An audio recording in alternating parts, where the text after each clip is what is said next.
നാളെ നടക്കുന്ന 10th prelims പരീക്ഷയുടെ ഏറ്റവും പ്രധാനപ്പെട്ട പരീക്ഷയ്ക്ക് ചോദിക്കാൻ സാധ്യതയേറിയ കുറച്ച് കറണ്ട് അഫയർ ചോദ്യങ്ങൾ നമ്മൾ ഈ ഒരു ക്ലാസ്സിലൂടെ ഡിസ്കസ് ചെയ്യാൻ പോവുകയാണ്. അപ്പോൾ ഈ ഒരു ക്ലാസ് അവസാനം വരെ എല്ലാ കൂട്ടുകാരും കാണാൻ ശ്രമിക്കണം. അതോടൊപ്പം തന്നെ ആദ്യമായിട്ട് കാണുന്ന കൂട്ടുകാരൊന്ന് സബ്സ്ക്രൈബ് ചെയ്യാനും എല്ലാവരും ഒന്ന് ഹൈപ്പ് ചെയ്തൊന്ന് സപ്പോർട്ട് ചെയ്യാനും മറക്കരുത്. അപ്പോൾ നമുക്ക് ക്ലാസ്സിലോട്ട് കിടക്കാം. ആദ്യത്തെ പോയിന്റ്, ഇന്ത്യയുടെ 26ാമത് മുഖ്യ തെരഞ്ഞെടുപ്പ് കമ്മീഷണർ ആരാണ്? ജ്ഞാനേഷ് കുമാർ ആണ്. ഇന്ത്യയുടെ 26ാമത് മുഖ്യ തെരഞ്ഞെടുപ്പ് കമ്മീഷണർ ആരാണ്? ജ്ഞാനേഷ് കുമാർ. കേരളത്തിന്റെ നിലവിലെ മുഖ്യ തെരഞ്ഞെടുപ്പ് ഓഫീസർ ആരാണ്? Doctor A കൗശികനാണ്. റീസെന്റ് ആയിട്ട് നടന്ന അപ്പോയിന്റ്മെന്റ് ആണ് കേട്ടോ. കേരളത്തിന്റെ നിലവിലെ മുഖ്യ തെരഞ്ഞെടുപ്പ് ഓഫീസർ ഡോക്ടർ എ കൗശികൻ. നിലവിലെ ISRO ചെയർമാൻ ഡോക്ടർ വി നാരായണനാണ് കേട്ടോ. നിലവിലെ ISRO ചെയർമാൻ ആരാണ്? Doctor V Narayanan. നിലവിലെ DRDO കേട്ടോ, DRDOയുടെ ചെയർമാൻ രാജേഷ് കുമാർ സിംഗ് ആണ്. DRDO ചെയർമാൻ ആരാണ്? രാജേഷ് കുമാർ സിംഗ്. ദേശീയ മനുഷ്യാവകാശ കമ്മീഷന്റെ നിലവിലെ ചെയർമാൻ വി രാമസുബ്രഹ്മണ്യനാണ്. ദേശീയ മനുഷ്യാവകാശ കമ്മീഷന്റെ നിലവിലെ ചെയർമാൻ വി രാമസുബ്രഹ്മണ്യനാണ്. ദേശീയ പിന്നാക്ക വിഭാഗ കമ്മീഷന്റെ ചെയർപേഴ്സൺ ആരാണ്? സാധ്വി നിരഞ്ജൻ ജ്യോതിയാണ്. നാളത്തെ പരീക്ഷയ്ക്ക് ചോദ്യം പ്രതീക്ഷിക്കാം. റീസെന്റ് ആയിട്ട് നടന്ന ഒരു അപ്പോയിന്റ്മെന്റ് ആണ് കേട്ടോ, പഠിക്കണേ. ദേശീയ പിന്നാക്ക വിഭാഗ കമ്മീഷന്റെ നിലവിലെ ചെയർപേഴ്സൺ സാധ്വി നിരഞ്ജൻ ജ്യോതി. ദേശീയ വനിതാ കമ്മീഷന്റെ നിലവിലെ ചെയർപേഴ്സൺ വിജയ കിഷോർ രഹത്കർ ആണ്. ദേശീയ വനിതാ കമ്മീഷന്റെ നിലവിലെ ചെയർമാൻ വിജയ കിഷോർ രഹത്കർ ആണ്. ദേശീയ വിവരാവകാശ കമ്മീഷണർ ആരാണ്? നിലവിലെ രാജ്കുമാർ ഗോയലാണ് കേട്ടോ. അപ്പൊ പഠിച്ചു വെക്കണം. നിലവിലെ കേന്ദ്ര മുഖ്യ വിവരാവകാശ കമ്മീഷണർ ആരാണ്? രാജ്കുമാർ ഗോയലാണ്. അതോടൊപ്പം തന്നെ മറ്റൊരു ചോദ്യം ചോദിക്കാം. കേന്ദ്ര വിവരാവകാശ കമ്മീഷനിൽ അംഗമായ മലയാളി ആരാന്ന് ചോദിക്കാം. PR രമേശ് ആണ് കേട്ടോ. അതുകൂടെ അറിഞ്ഞിരിക്കണം. അടുത്ത പോയിന്റ്, ദേശീയ ബാലാവകാശ സംരക്ഷണ കമ്മീഷന്റെ നിലവിലെ ചെയർപേഴ്സൺ ആരാണ്? വാലറ്റി പ്രേംചന്ദ് ആണ് കേട്ടോ. ദേശീയ ബാലാവകാശ സംരക്ഷണ കമ്മീഷന്റെ നിലവിലെ ചെയർപേഴ്സൺ വാലറ്റി പ്രേംചന്ദ് ആണ്. നിലവിലെ റിസർവ് ബാങ്ക് ഗവർണർ ആരാണ്? സഞ്ജയ് മൽഹോത്രയാണ് കേട്ടോ. അപ്പൊ 26ാമത്തെ റിസർവ് ബാങ്ക് ഗവർണർ ആണ് സഞ്ജയ് മൽഹോത്ര. പഠിച്ചു വെക്കണം. നിലവിലെ റിസർവ് ബാങ്ക് ഗവർണർ ആരാണ്? സഞ്ജയ് മൽഹോത്രയാണ്. നിലവിലെ നീതി ആയോഗിന്റെ വൈസ് ചെയർമാൻ ആരാണ്? അശോക് കുമാർ ലാഹിരിയാണ് കേട്ടോ. അപ്പൊ പഠിച്ചു വെക്കണം. നിലവിലെ നീതി ആയോഗിന്റെ ഉപാധ്യക്ഷൻ അഥവാ വൈസ് ചെയർമാൻ ആരാണ്? അശോക് കുമാർ ലാഹിരിയാണ്. നിലവിലെ നീതി ആയോഗിന്റെ CEO ആരാണ്? നീതി ചിബ്ബറാണ്. അധിക ചുമതലയായിട്ടാണ് ഇവർ ഈ പദവി ലഭിച്ചത് കേട്ടോ. പഠിച്ചു വെക്കണം. നിലവിലെ നീതി ആയോഗിന്റെ CEO നീതി ചിബ്ബറാണ്. നിലവിലെ 53ാമത് സുപ്രീം കോടതിയുടെ ചീഫ് ജസ്റ്റിസ് ആരാണ്? ജസ്റ്റിസ് സൂര്യകാന്ത് ആണ്. നിലവിലെ 53ാമത് സുപ്രീം കോടതി ചീഫ് ജസ്റ്റിസ് സൂര്യകാന്ത്. നിലവിലെ 40ാമത് കേരള ഹൈക്കോടതിയുടെ ചീഫ് ജസ്റ്റിസ് ആരാണ്? ജസ്റ്റിസ് സൗമൻ സെൻ ആണ് കേട്ടോ. നിലവിലെ 40ാമത് കേരള ഹൈക്കോടതി ചീഫ് ജസ്റ്റിസ് ആരാണ്? ജസ്റ്റിസ് സൗമൻ സെൻ ആണ്. കേരളത്തിലെ പ്രഥമ വയോജന കമ്മീഷന്റെ ചെയർമാൻ K സോമപ്രസാദ് ആണ് കേട്ടോ. കേരളത്തിലെ പ്രഥമ വയോജന കമ്മീഷന്റെ ചെയർമാൻ ആരാണ്? അഡ്വക്കേറ്റ് K സോമപ്രസാദ് ആണ്. ഇനി നമ്മൾ കേരള മന്ത്രിസഭയിലെ മന്ത്രിമാരും വകുപ്പുകളും നോക്കുവാണ്. വളരെ ഇമ്പോർട്ടന്റ് ആണ്. നാളത്തെ പരീക്ഷയ്ക്ക് 1-2 മാർക്ക് ചോദിക്കാൻ സാധ്യതയുണ്ട്. പഠിച്ചു വെക്കണം. ആദ്യത്തേത്, നിലവിലെ കേരള സാംസ്കാരിക വകുപ്പ് മന്ത്രി ആരാണ്? PC വിഷ്ണുനാഥ് ആണ് കേട്ടോ. അപ്പൊ നിലവിലെ കേരള സാംസ്കാരിക വകുപ്പും അതോടൊപ്പം തന്നെ ടൂറിസം വകുപ്പും മന്ത്രി കൂടിയാണ് PC വിഷ്ണുനാഥ്. നിലവിലെ കൃഷി വകുപ്പ് മന്ത്രി T സിദ്ദിഖാണ്. നിലവിലെ കേരളത്തിലെ കൃഷി വകുപ്പ് മന്ത്രി T സിദ്ദിഖാണ്. കേരള കായിക യുവജനക്ഷേമ രജിസ്ട്രേഷൻ വകുപ്പ് മന്ത്രിയാണ് OJ ജനീഷ് കേട്ടോ. അപ്പം കായിക വകുപ്പും ഉണ്ട്, യുവജനക്ഷേമവും ഉണ്ട്, പിന്നെ രജിസ്ട്രേഷൻ, മ്യൂസിയം, പുരാവസ്തു ഒക്കെ ഇദ്ദേഹത്തിന്റെ അണ്ടറിലാണ് വരുന്നത്. OJ ജനീഷ് കേട്ടോ. അതുപോലെ തന്നെ നമ്മുടെ ഈ പുതിയ കേരള മന്ത്രിസഭയിലെ ഏറ്റവും പ്രായം കുറഞ്ഞ മന്ത്രിയാണ് OJ ജനീഷ്. അടുത്ത പോയിന്റ്, കേരള ഉന്നത വിദ്യാഭ്യാസ വകുപ്പ് മന്ത്രി റോജി M ജോൺ ആണ് കേട്ടോ. പഠിച്ചു വെക്കണേ. കേരളത്തിന്റെ ഉന്നത വിദ്യാഭ്യാസ വകുപ്പ് മന്ത്രിയാണ് റോജി M ജോൺ. അതുപോലെ തന്നെ കേരളത്തിന്റെ പൊതുവിദ്യാഭ്യാസ വകുപ്പ് മന്ത്രി ആരാന്ന് ചോദിച്ചാൽ N ഷംസുദ്ദീൻ ആണ് കേട്ടോ. അപ്പൊ നിലവിലെ കേരള പൊതുവിദ്യാഭ്യാസ വകുപ്പ് മന്ത്രി N ഷംസുദ്ദീനും ഉന്നത വിദ്യാഭ്യാസ വകുപ്പ് മന്ത്രി റോജി M ജോണുമാണ്. അടുത്ത പോയിന്റ്, കേരള തൊഴിൽ വനിതാ ശിശുക്ഷേമം ക്ഷീരവികസന വകുപ്പ് മന്ത്രി ബിന്ദു കൃഷ്ണയാണ് കേട്ടോ. കേരള തൊഴിൽ വനിതാ ശിശുക്ഷേമം ക്ഷീരവികസന വകുപ്പ് മന്ത്രി ആരാണ്? ബിന്ദു കൃഷ്ണയാണ്. കേരള പിന്നോക്ക വിഭാഗ ക്ഷേമ വകുപ്പ് മന്ത്രി KA തുളസിയാണ്. അതായത് കേരളത്തിലെ പിന്നോക്ക വിഭാഗ ക്ഷേമം, പട്ടികജാതി പട്ടികവർഗ ക്ഷേമ വകുപ്പ് മന്ത്രി കൂടിയാണ് KA തുളസി. അതുപോലെ തന്നെ നമ്മുടെ ഈ ഒരു കേരളത്തിന്റെ പുതിയ മന്ത്രിസഭയിൽ 2 വനിതകളാണുള്ളത്. ഒന്ന് KA തുളസിയും ബിന്ദു കൃഷ്ണയും. അടുത്ത പോയിന്റ്, കേരളത്തിലെ ഫിഷറീസ് വകുപ്പ് മന്ത്രി ആരാണ്? വി അബ്ദുൽ ഗഫൂർ ആണ് കേട്ടോ. അപ്പൊ നിലവിലെ കേരള ഫിഷറീസ് വകുപ്പ് മന്ത്രി വി അബ്ദുൽ ഗഫൂർ ആണ് കേട്ടോ. അടുത്ത പോയിന്റ്, കേരള നിയമസഭാ സ്പീക്കർ. നിലവിലെ കേരള നിയമസഭാ സ്പീക്കർ ആരാണ്? തിരുവഞ്ചൂർ രാധാകൃഷ്ണനാണ്. നിലവിലെ കേരള നിയമസഭയുടെ സ്പീക്കർ ആരാണ്? തിരുവഞ്ചൂർ രാധാകൃഷ്ണനാണ്. നിലവിലെ കേരള നിയമസഭയുടെ ഡെപ്യൂട്ടി സ്പീക്കർ ഷാനിമോൾ ഉസ്മാൻ ആണ് കേട്ടോ. അപ്പൊ കേരള നിയമസഭയുടെ ഡെപ്യൂട്ടി സ്പീക്കർ ഷാനിമോൾ ഉസ്മാൻ ആണ്. അടുത്ത പോയിന്റ്, 16ാം കേരള നിയമസഭയുടെ പ്രോടൈം സ്പീക്കർ ആരായിരുന്നു? ജി സുധാകരൻ ആയിരുന്നു കേട്ടോ. 16ാം കേരള നിയമസഭയുടെ പ്രോടൈം സ്പീക്കർ ജി സുധാകരൻ ആയിരുന്നു. അപ്പൊ speaker Thiruvanchoor Radhakrishnan, deputy speaker Shanimol Usman, pro tem speaker G സുധാകരനും ആയിരുന്നു കേട്ടോ. പറഞ്ഞിരിക്കണേ. അടുത്ത പോയിന്റ്, നിലവിലെ കേരളത്തിലെ വ്യവസായ IT വകുപ്പ് മന്ത്രി PK കുഞ്ഞാലിക്കുട്ടിയാണ് കേട്ടോ. അപ്പൊ പഠിച്ചു നോക്കണം, നിലവിലെ കേരളത്തിലെ വ്യവസായ IT വകുപ്പ് മന്ത്രിയാണ് കുഞ്ഞാലിക്കുട്ടി. അതുപോലെ തന്നെ ഒരു ആർട്ടിഫിഷ്യൽ ഇന്റലിജൻസിന് വേണ്ടി രാജ്യത്ത് തന്നെ ആദ്യമായിട്ടൊരു മന്ത്രിസഭാ വകുപ്പ് വരുന്നത് നമ്മുടെ കേരളത്തിലാണ്. അപ്പൊ കേരളത്തിന്റെ ആദ്യത്തെ AI വകുപ്പ് മന്ത്രി ആരാന്ന് ചോദിക്കാം. ആരാണ്? PK കുഞ്ഞാലിക്കുട്ടിയാണ്. അതോടൊപ്പം തന്നെ ഈ കഴിഞ്ഞ നിയമസഭാ തെരഞ്ഞെടുപ്പിൽ ഏറ്റവും കൂടുതൽ ഉയർന്ന ഭൂരിപക്ഷത്തിൽ ജയിച്ച ആൾ കൂടിയാണ് PK കുഞ്ഞാലിക്കുട്ടി. മലപ്പുറം നിയമസഭാ മണ്ഡലത്തിൽ നിന്നാണ്. അടുത്ത പോയിന്റ്, ഇപ്പോഴത്തെ കേരള മുഖ്യമന്ത്രി ശ്രീ VD സതീശൻ മത്സരിച്ച നിയോജക മണ്ഡലം ഏതാണ്? പറവൂരാണ് കേട്ടോ. ഇപ്പോഴത്തെ കേരള മുഖ്യമന്ത്രി ശ്രീ VD സതീശൻ മത്സരിച്ച നിയോജക മണ്ഡലം പറവൂരാണ്. കേരളത്തിൽ ഇന്ത്യയുടെ ആദ്യത്തെ ബട്ടർഫ്ലൈ സങ്കേതമായത് ഏത് പ്രദേശത്താണ്? ആറളം വന്യജീവി സങ്കേതത്തിലാണ് കേട്ടോ. കേരളത്തിൽ ഇന്ത്യയുടെ ആദ്യത്തെ ബട്ടർഫ്ലൈ സങ്കേതമായത് ഏത് പ്രദേശത്താണ്? ആറളം വന്യജീവി സങ്കേതം. ലോകത്തിലെ ഏറ്റവും ഉയരം കൂടിയ റെയിൽവേ പാലമായ ചെനാബ് റെയിൽവേ പാലം ഇന്ത്യയിൽ ഏത് സംസ്ഥാനത്താണ് സ്ഥിതി ചെയ്യുന്നത്? ജമ്മു കാശ്മീരിലാണ് കേട്ടോ. ജമ്മു കാശ്മീരിലാണ് ചെനാബ് പാലം സ്ഥിതി ചെയ്യുന്നത്. കൊച്ചി ബംഗളൂരു വ്യവസായ ഇടനാഴി പദ്ധതി നടപ്പാക്കുന്നതിനുള്ള കേരള സർക്കാരിന്റെ നോഡൽ ഏജൻസി ഏതാണ്? കിൻഫ്രയാണ് കേട്ടോ. കൊച്ചി ബംഗളൂരു വ്യവസായ ഇടനാഴി പദ്ധതി നടപ്പാക്കുന്നതിനുള്ള കേരള സർക്കാരിന്റെ നോഡൽ ഏജൻസി കിൻഫ്ര. പുനർനാമകരണം ചെയ്യപ്പെട്ട കേരള ഗവർണറുടെ ഔദ്യോഗിക വസതി ഇപ്പോൾ അറിയപ്പെടുന്ന പേര് ലോക് ഭവൻ എന്നാണ് കേട്ടോ. അപ്പൊ ഗവർണറുടെ പുതിയ വസതിയുടെ പേരെന്താണ്? ലോക് ഭവൻ. അടുത്ത പോയിന്റിലോട്ട് പോകുന്നതിന് മുമ്പ് നമ്മളൊരു കറണ്ട് അഫയേഴ്സ് ബാച്ചിന്റെ കാര്യം നിങ്ങൾക്ക് മുമ്പിൽ പറയേണ്ടതായിട്ടുണ്ട്. അതായത് നമുക്ക് നിരവധി പരീക്ഷകളാണ് വരുന്നത്. 10th മെയിൻസ്, അതുപോലെ തന്നെ വില്ലേജ് ഫീൽഡ് അസിസ്റ്റന്റ് തുടങ്ങിയ പരീക്ഷകളൊക്കെ നമ്മുടെ മുമ്പിൽ വരുന്നുണ്ട്, LP UP.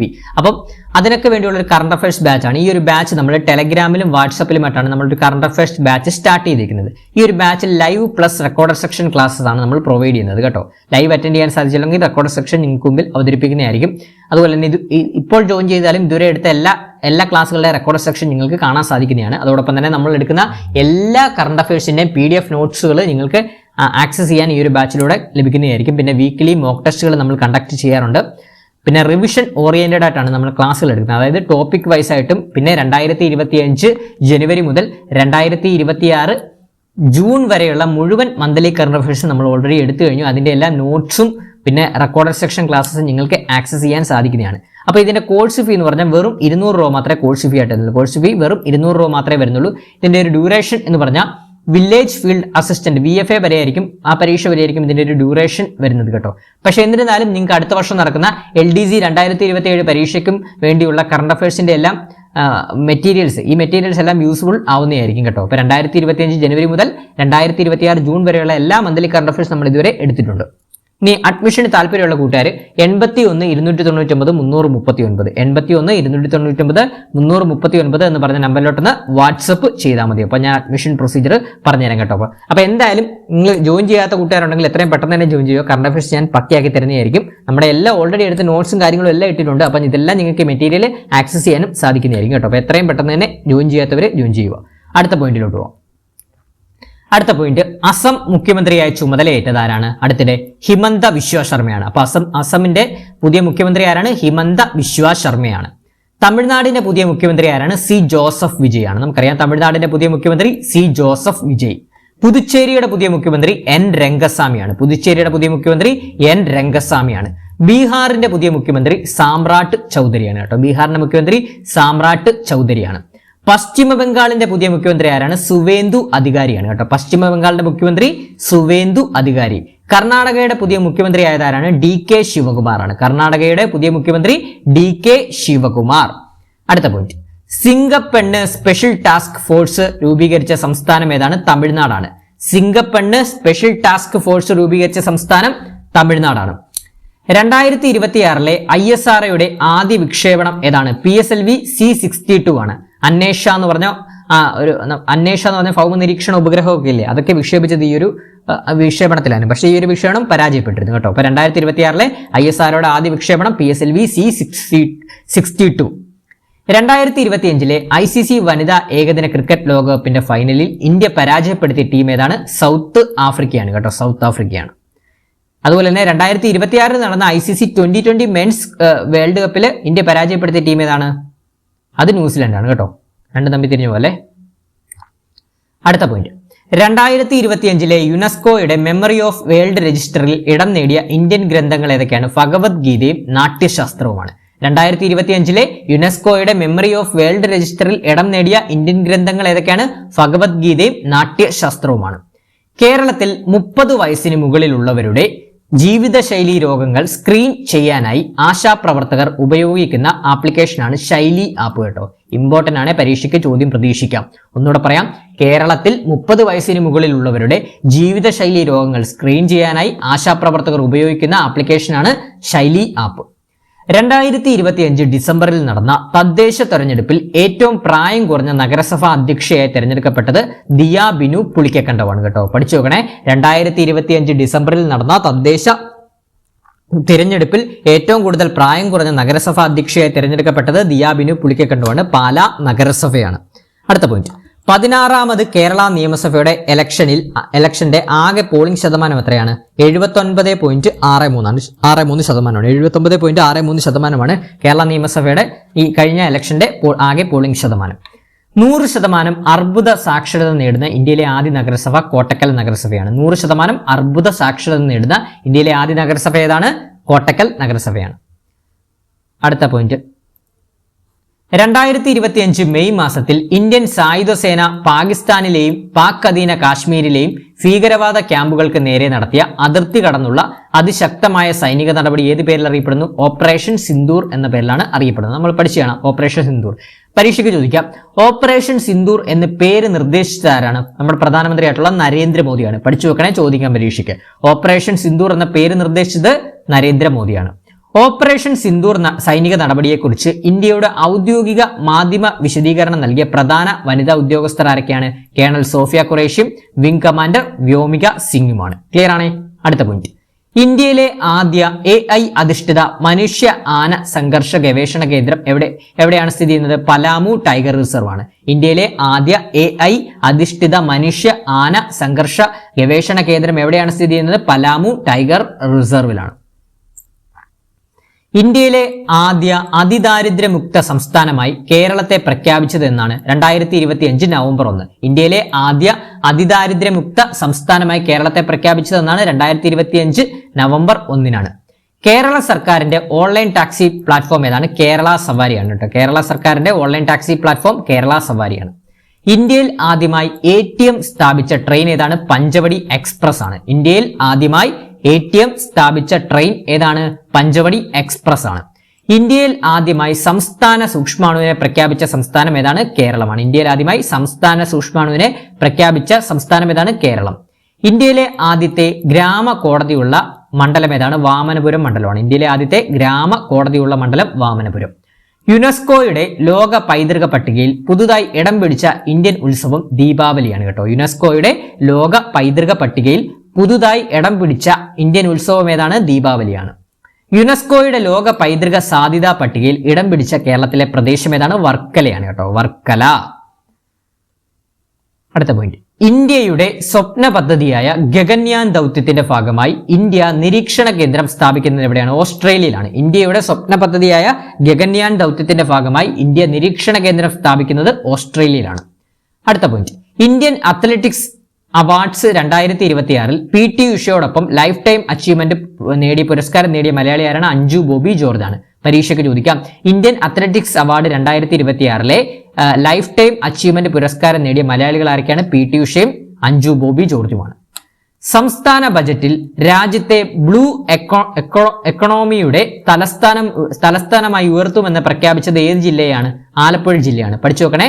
സംസ്ഥാന ബഡ്ജറ്റിൽ ബ്ലൂ എക്കോണമിയുടെ തലസ്ഥാനമായി ഉയർത്തുമെന്ന് പ്രഖ്യാപിച്ചത് ഏത് ജില്ലയാണ്? ആലപ്പുഴ ജില്ലയാണ്.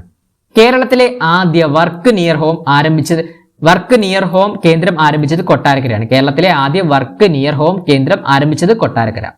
2026-27 കേരള ബജറ്റിൽ തുറമുഖ അധിഷ്ഠിത സമ്പദ് വ്യവസ്ഥ ലക്ഷ്യമാക്കി പ്രഖ്യാപിച്ച പുതിയ പദ്ധതിയുടെ പേര് മിഷൻ സമുദ്ര. 2026-27 കേരള ബജറ്റിൽ തുറമുഖ അധിഷ്ഠിത സമ്പദ് വ്യവസ്ഥ ലക്ഷ്യമാക്കി പ്രഖ്യാപിച്ച പുതിയ പദ്ധതിയുടെ പേരാണ് മിഷൻ സമുദ്ര. അടുത്ത പോയിന്റ്, യുവാക്കൾക്കിടയിലെ ലഹരി ഉപയോഗം തടയുന്നതിനായി കേന്ദ്ര സർക്കാർ നടപ്പാക്കുന്ന പദ്ധതിയാണ് നാശാമുക്ത് ഭാരത് കേട്ടോ. നാശാമുക്ത് ഭാരത്. അപ്പൊ യുവാക്കൾക്കിടയിലെ ലഹരി ഉപയോഗം തടയുന്നതിന് കേന്ദ്ര സർക്കാർ നടപ്പാക്കുന്ന പദ്ധതിയാണ് നാശാമുക്ത് ഭാരത്. ഇന്ത്യയിലെ ആദ്യത്തെ പൂർണ്ണമായും കടലാസുരഹിത സംസ്ഥാന ജുഡീഷ്യറിയായി മാറിയ സംസ്ഥാനം സിക്കിമാണ് കേട്ടോ. അപ്പൊ ഇന്ത്യയിലെ ആദ്യത്തെ പൂർണ്ണമായും കടലാസുരഹിത സംസ്ഥാന ജുഡീഷ്യറിയായി മാറിയ സംസ്ഥാനം സിക്കിം. ഭിന്നശേഷിക്കാരെ സ്വയം പര്യാപ്തരാക്കാനായി സാമൂഹ്യ നീതി വകുപ്പിന് കീഴിൽ ആരംഭിക്കുന്ന സ്വയം സഹായക സംഘമാണ് സുശക്തി. വളരെ ഇമ്പോർട്ടന്റ്, ഒരു മാർക്ക് പ്രതീക്ഷിക്കാം. പഠിച്ചു നോക്കണേ. ഭിന്നശേഷിക്കാരെ സ്വയം പര്യാപ്തരാക്കാനായി സാമൂഹ്യ നീതി വകുപ്പിന് കീഴിൽ ആരംഭിക്കുന്ന സ്വയം സഹായ സംഘമാണ് സുശക്തി. ജന്മനായുള്ള ഹൃദയ വൈകല്യങ്ങൾ കണ്ടെത്തി സൗജന്യ ശസ്ത്രക്രിയ ഉൾപ്പെടെയുള്ള ചികിത്സകൾ നൽകുന്നതിനായി കേരള സർക്കാർ നടപ്പിലാക്കുന്ന പദ്ധതിയാണ് ഹൃദ്യം പദ്ധതി. കേരള സംസ്ഥാന ആരോഗ്യ വകുപ്പ് കുട്ടികളിലെ ഗുരുതര വൃക്കരോഗങ്ങൾ നേരത്തെ കണ്ടെത്തി ചികിത്സിക്കുന്നതിനായി ആവിഷ്കരിച്ച സമഗ്ര പദ്ധതിയാണ് പ്രതീക്ഷ പദ്ധതി കേട്ടോ. ഒന്നുകൂടെ പറയാം. കേരള സംസ്ഥാന ആരോഗ്യ വകുപ്പ് കുട്ടികളിലെ ഗുരുതര വൃക്കരോഗങ്ങൾ നേരത്തെ കണ്ടെത്തി ചികിത്സിക്കുന്നതിനായി ആവിഷ്കരിച്ച സമഗ്ര പദ്ധതിയാണ് പ്രതീക്ഷ പദ്ധതി. ഭിന്നശേഷിക്കാർക്കായി കേരള സാമൂഹ്യ നീതി വകുപ്പ് ആരംഭിച്ച പദ്ധതി ഏതാണ്? അൻപ് വീടാണ് കേട്ടോ. അപ്പൊ ഭിന്നശേഷിക്കാർക്കായി കേരള സാമൂഹ്യ നീതി വകുപ്പ് ആരംഭിച്ച പദ്ധതി അൻപ് വീട് പദ്ധതിയാണ്. കേരള സർക്കാരിന്റെ പുതിയ ലഹരി വിരുദ്ധ പദ്ധതി ഏതാണ്? Operation Toofan the narco hunt ആണ്. കേരളത്തിന്റെ അത്യാധുനിക ദുരന്ത മുന്നറിയിപ്പ് സംവിധാനത്തിന്റെ പേരെന്താണ്? കവചാണ് കേട്ടോ. അപ്പൊ കേരളത്തിന്റെ അത്യാധുനിക ദുരന്ത മുന്നറിയിപ്പ് സംവിധാനത്തിന്റെ പേര് കവചാണ്.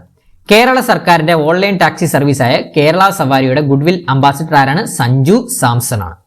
കേരളത്തിന്റെ ഔദ്യോഗിക സൂക്ഷ്മാണുമായി പ്രഖ്യാപിച്ചത് ബാസിലസ് സബ്റ്റിലിസിസ് ആണ് കേട്ടോ. അതായത് കേരളത്തിന്റെ സംസ്ഥാന സൂക്ഷ്മാണു ഏതാണ്? ബാസിലസ് സബ്റ്റിലിസിസ് ആണ്.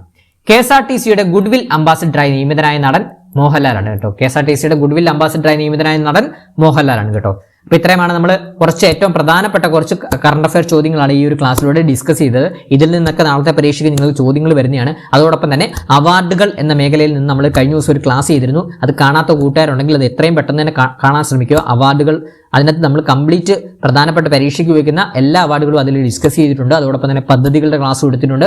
പിന്നെ നമ്മുടെ 10th പ്രിലിംസുമായിട്ട് ബന്ധപ്പെട്ട് നമ്മൾ കുറച്ച് കറണ്ട് അഫയേഴ്സിന്റെ മോക്ക് ടെസ്റ്റുകളും വീഡിയോ ഇട്ടിട്ടുണ്ട്. അതെല്ലാം ഒന്ന് നിങ്ങൾ കാണാത്ത കൂട്ടുകാർ അതെല്ലാം ഒന്ന് കണ്ടിട്ട് നാളത്തെ പരീക്ഷയ്ക്ക് പോകും. കറണ്ട് അഫയേഴ്സ് നിങ്ങൾക്ക് മുഴുവൻ മാർക്കും സ്കോർ ചെയ്യാൻ സാധിക്കുന്നതായിരിക്കും 10th പ്രിലിംസുമായിട്ട് ബന്ധപ്പെട്ട്.